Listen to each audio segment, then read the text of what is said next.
Let's shift our attention over to the Toolbox, which is this vertical strip of buttons that sits on the left-hand side of your UDK interface. Now, the Toolbox is broken up into a series of collapsible subsections.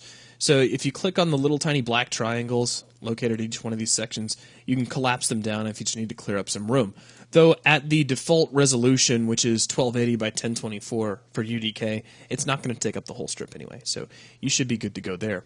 Now, what do these sections do? Let's just kind of keep things very high level, at least for starters. We have the mode area, which allows us to change the mode that UDK is in. We have the primitives area, which allows us to change the red builder brush into a variety of different shapes to create geometry for our level.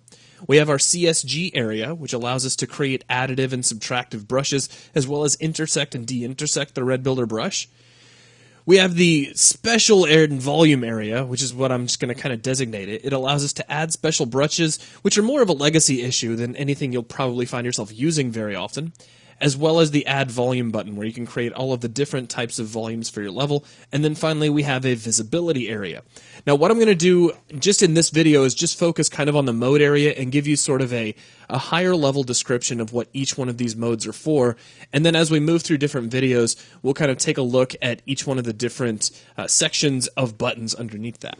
So up here at the very top, we have camera mode, which is your default mode for UDK. Now, just to kind of show it off, I come over here to File, Open, and let's just grab, say, VCTF Necropolis. Once this loads in, currently we are in camera mode, which is where you spend most of your time in UDK. It just means that we're just moving around, manipulating objects, kind of doing the general routine. Now, geometry mode is a little different. Geometry mode is right next door to camera mode. If you click on that, you're going to get the Geometry Tools window. And this allows you to select a BSP brush and edit it as if you were looking at a modeling package. And actually, to make this a little bit easier to see, let's just go to File, New, and we'll just do a new additive level. And the reason we're doing that is that means we'll just have a little red builder brush to look at.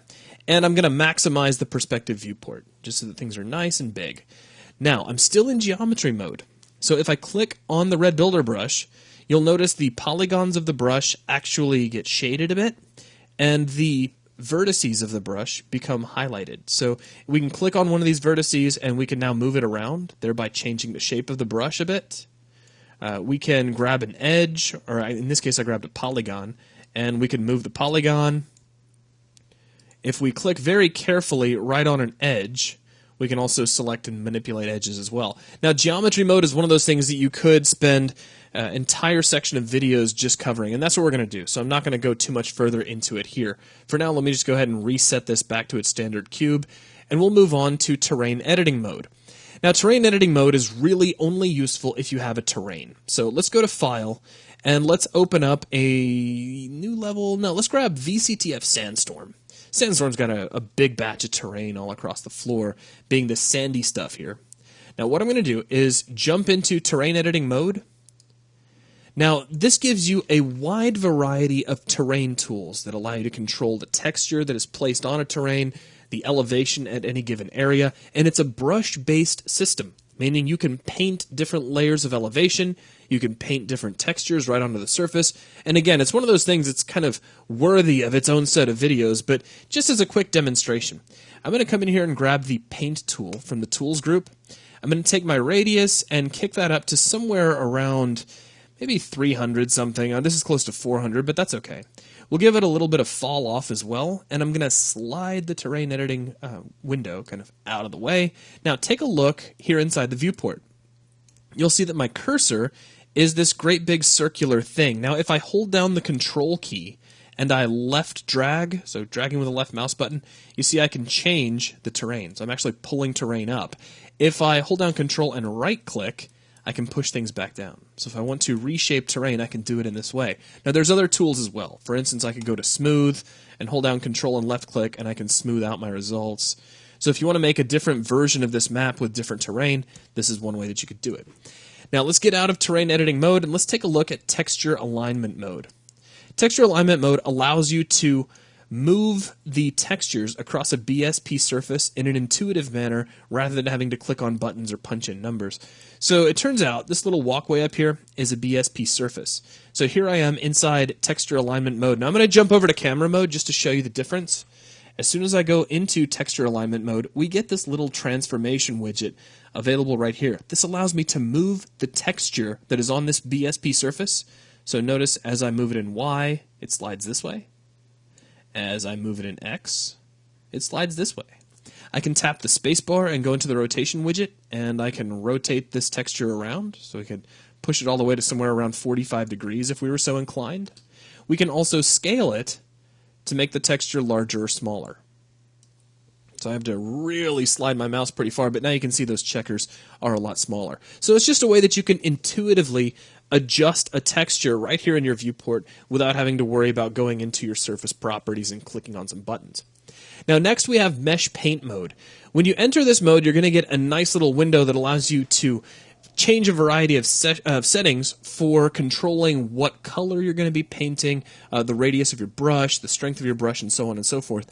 However, demonstrating this would require that I did some setup on the back end. In order to see the results of a mesh paint, you have to have a material which has a vertex color operator inside of it. Now currently none of these meshes do, so demonstrating it here is not going to work out for us. Now next to this we have static mesh mode. This is kind of a way to help you scatter static meshes across the surface of your level. Now to give it a real quick demo, I'm going to open up the content browser and we're going to search for rock, and let's click on static meshes. And if we take a look, here's a little S_UN rock underscore SM Blackspire05C. So I'm going to select that. We'll close out the content browser. Now, while I'm in static mesh mode, I can place meshes on my map by holding down the S key and left clicking. And it's just going to place those. Now I have some settings in here as well. I can give them a little bit of pre-rotation and yaw, pitch, and roll. So we just punch in some numbers here, and it's just kind of like a predetermined rotation that will take place before the mesh is even placed. You also have a rotation min and rotation max, which allow you to kind of randomize rotation. So if we take our yaw and maybe set this to -30 and our max to +30.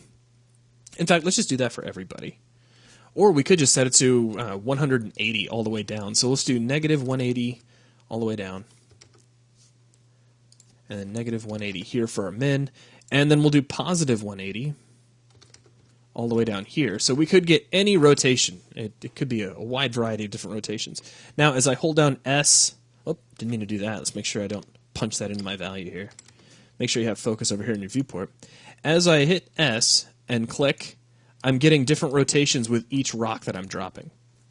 Now, if you were clicking and placing objects just on the ground all the time, that would be more than enough. You'd be good to go. However, if, let's say we just set all these back over to 0, just as an example.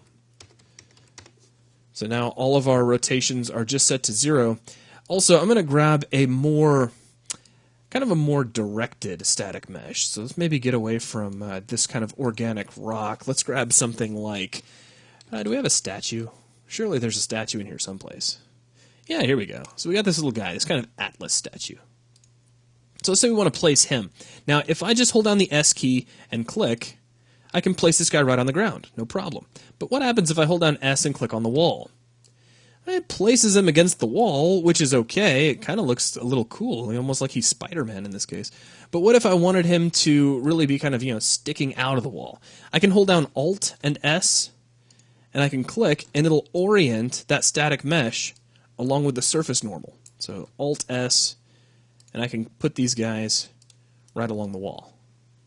So that's just a quick look at static mesh mode, and that wraps up this quick kind of high-level discussion of the various modes that you can put the editor in.